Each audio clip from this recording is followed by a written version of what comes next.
ဘဝရဲ့အချိန်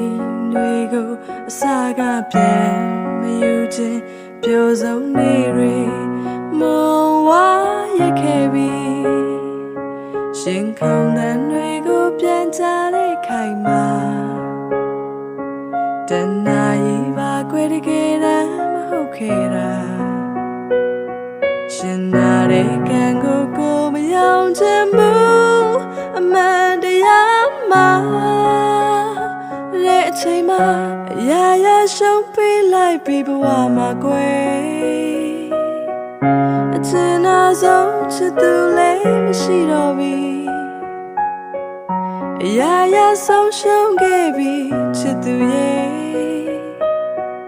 အရှုံးပေးထားခဲ့